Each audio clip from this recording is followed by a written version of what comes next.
Getting your work into a museum boutique is not about being famous, it's about being ready.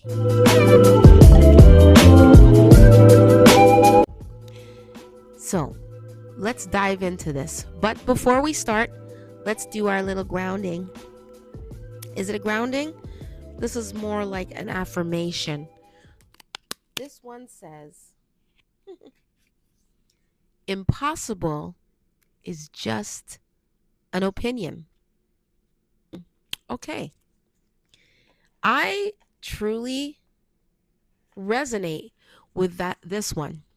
Impossible is an opinion. Have you ever met a person who just has that negative mindset? Impossible is just an opinion. Because on the same way that you have people that just hold on to those negative mindsets, then you meet a person that just believes that all things are possible, and you can see it in the way that they carry themselves, the opportunities that come their way. If your mind is telling you that you will only amount to this, you are not going to get forward, then it becomes your reality. So I truly believe that in that statement, that impossible is an opinion. So allow your opinion to be that it is possible, and just see how many things really do become possible. And with that, this is where it gets interesting. I'm going to tell you a little story about how what might have seemed impossible just became possible. Let's just backtrack to maybe a year and a half ago, where I was fully into my what was now my side hustle, because I had gotten a full-time job. So this became my side hustle. I decided to enter a trade show for the second year in a row. The first trade show that I did, the first time in this particular trade show, the one of a kind show, I had done only 5 days. And I was like, oh, doing those 5 days, it was really good. So hey, let me try this thing again the next year. But this time, I'm going to make it 11 days, which is not an easy thing when it comes to a trade show. To be there for 11 days with so many people, it's it's hardcore, okay? So stay with me now. So I decided to, and it's also it's not cheap. That's the other thing. It's not cheap to be in a trade show like that. So I decided, let me do the first 11 days. I was excited about it, but I was also in a job that, like I spoke to you about before, that I was very, very stressed out about. And I was sedentary, and it was just really tiring. It was a tiring time for me. So, anyhow, I'm in this job, and then all of a sudden, I start getting this pain in my neck. And I'm like, okay, what the heck is this? This was literally like a month before the show was supposed to start. It's prime time of my prep time for this show. And I'm getting just this debilitating pain in my shoulder and in my neck, to a point where I had to take time off of work. I was lying down just on my couch at home or in my bed, and I was bawling like a baby. So it was really that painful. And here comes this show that's creeping up, and I'm not able to prep for it, because it takes a lot, to be able to create the dyes, and to create the clothing, and to prep the fabrics, and all the stuff that needs to be done for such a huge trade show that's supposed to last for 11 days. It's a lot of product. So anyhow, I'm in pain, and I'm like, what the heck am I going to do now? So slowly I start nursing back to a point where I can kind of move, but now it's like maybe like a week up to the show, and I'm like, I don't know, maybe I need to just call them and cancel. But then when I told them this, they basically broke it down to me that if I cancel, then I'm either going to lose the money, I can't get a refund, and also, it's just not very advantageous of me to quit the show. So what did I do? I said, okay, well, I'm still going to do the show. I had to hire on somebody to help me, a couple people, and get some of my friends and stuff to help me to do this show, which was very helpful. I returned back to work, and now it's the first day of the show passes. Didn't do that well with the little bit of items that I did have. So I had some clothing, and I also asked them, because of my injury, am I able to sell cards, which was very, very, very helpful to be able to have those cards, to be able to sell those, because otherwise, I don't know. I still sold stuff, but I just didn't have that much, as much as I would have liked to have. So anyhow, so the first day passes, and I get news that, it wasn't that great. I sold some stuff, but it just was not like last year I sold a lot of stuff. This year it was like meh. So I remember the next day I was sitting at my desk at work, and I was feeling down. And that day I had asked my sister, "Can you go in and just do the table for me during the daytime hours, and then I'll come in later on?" She said, "Sure." So I'm sitting there at my desk, and I'm like, why did I do this? I'm feeling really down. I'm feeling really kind of starting to slump down into the doldrums of negative thoughts. And then I get a text message from my sister, and it is a business card. And she says, "This might have made it all worth it."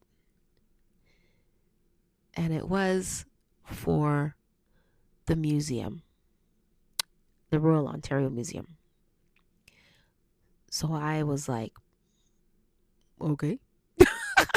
So anyhow, you know, I go in and I talk to my sister, and she's like, make sure there was that card, and there was another card as well. So she's like, make sure that you get in touch with the person. So I did. After the show, I got in touch with the person and was in talks with them about having. She really loved my sweaters, and because they had an exhibit that was coming up, and she really believed that my sweaters were going to be a good fit for this exhibit. This is when she was like, okay, sorry, she thought that my sweaters were going to be a really good fit for the exhibit. And so we just discussed getting some of my shirts inside of their boutique. So I was so excited.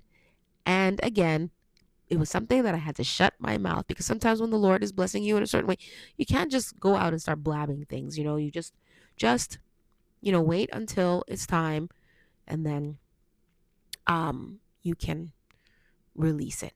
So anyhow, so that was an amazing thing. Like, when I dropped off that box, I was totally, totally, totally on cloud nine. And then a few months later, I was like, originally I said to myself, let me follow up to see how they're doing. But it's like the enemy really wants you to doubt yourself, because what was happening is that even though I was already in there, the staff loved it. They loved it. A lot of people that I know, I sell these things all the time, but I started to doubt myself. I started to say, what if nobody buys it? What if I go back into the shop and they're all still there? Nobody's purchased them. Nobody cares. And now they're just like, why the heck did we buy this thing from this person? Because her products suck. Like, those are the things that go through my mind. Just even knowing already what the Lord has done. But still, the doubt still wants to come in. So anyhow, fast forward to the end of the year now. And finally, as I'm kind of tallying up all the things that I've done for the year, something in me said, let me just give this person a call and follow up and see how the items are doing. So I send her a message and I'm like, just following up to see how it's going. Still, I was really nervous doing it, but something in me was just like, just do it. Like, just follow up. So she writes me back and she's like, "Hi, Karen. Oh, you know, those items, they sold within the first 4 months. Like they sold right through." Which she was worried about because it was a higher price point when they had first received them. She was worried, but they sold right through, which is something that she loves to see. And that right there was just like, devil, you are a liar. How dare you put that doubt in my mind to think that, hey, you know what? God has done such a good thing and that it was still going to be a failure. So, what I took away from all of this, number one, because I know there's many people that approach and they do different things, and for whatever reason, this lady, I was in the position, even though I doubted, even though I was not necessarily 100% prepared. It was like, what story was it? Judah, when the Lord said, position yourself and see the salvation of the Lord that is in you. Even though I was unfit at the time to prepare myself, it was still, I was still in the position for God to bless me. I was my work was still in the position for God to bless. Number one. Number two, it's not about your fame. It's not about the favor that you have amongst people. It really is about preparing yourself, being ready, and God will make a way. God will make a way for your work to shine. God will make a way for you to be blessed. That's another thing. I never thought, another other thing is that don't be afraid to think big, because I never imagined, it wasn't even something that I pursued, to say, let me go put my stuff into a museum. It's not something that I pursued. Literally, it was just, let me do the work that is in my heart to do and let me put it out there. And so, two things. Work authentically on the things that God has placed inside of you, and you don't have to worry where it's going to end up, but just know your gift will make room for you. That's another thing. Oh my goodness. Okay. Another takeaway for me is that you don't have to beg anybody for anything. The word of the Lord says, position yourself and see the salvation of the Lord that is within you. You don't even have to be like, hey, look at me, here I am, da da da da da. Position yourself and see the salvation of the Lord that is within you.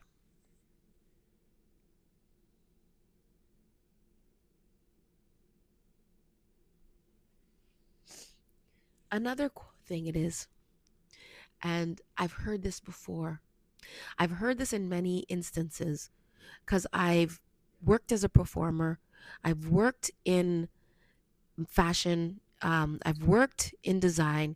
I've worked in so many different things. And one of the things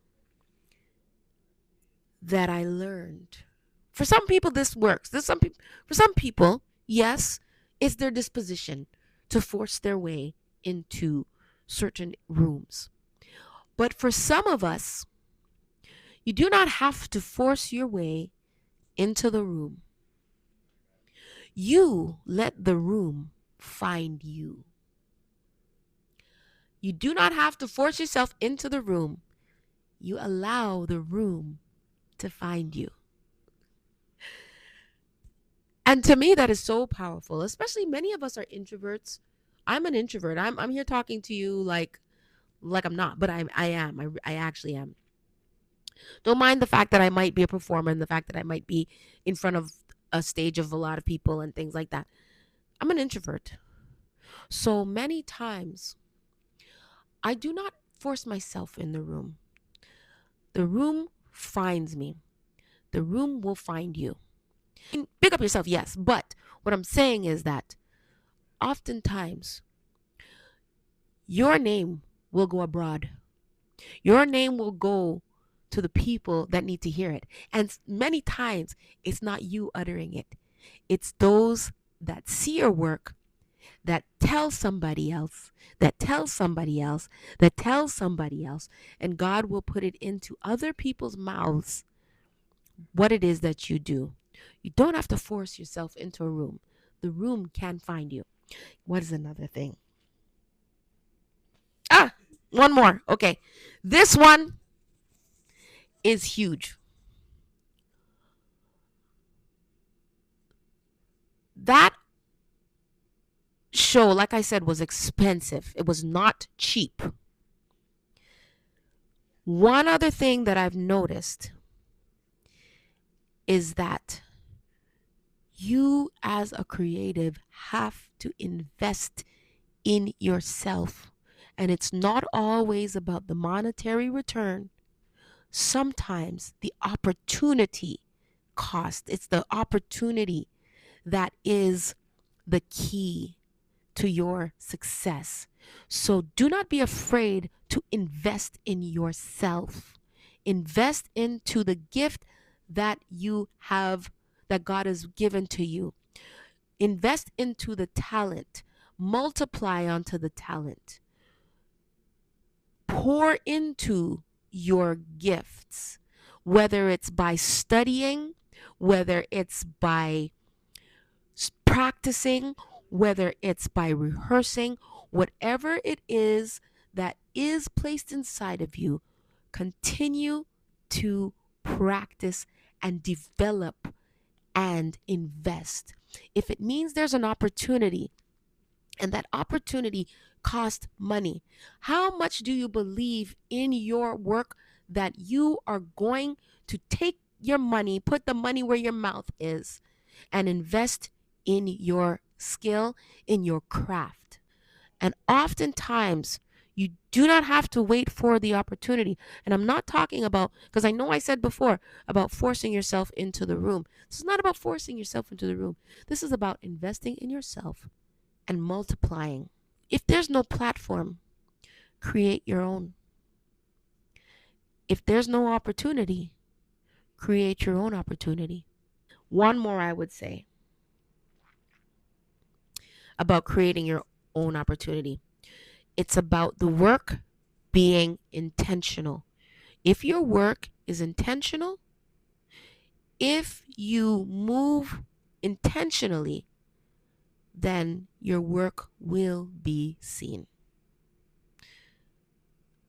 And this does not mean that you have to be in the who's who and the what's what of everybody, because I do understand that there is a domain and there's a field, and the field usually has, your gatekeepers, and it has the people who are in the field that are going to validate you and not validate you and all these things.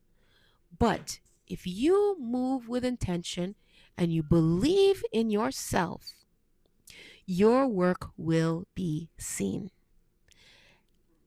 And that's all I got to say today. I don't know. These videos have me preaching.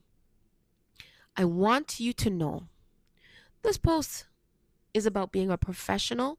This post is about believing in yourself. Impossible is just an opinion. The question is, what is the opinion that you have? And are you going to run with it? Until next time, bye.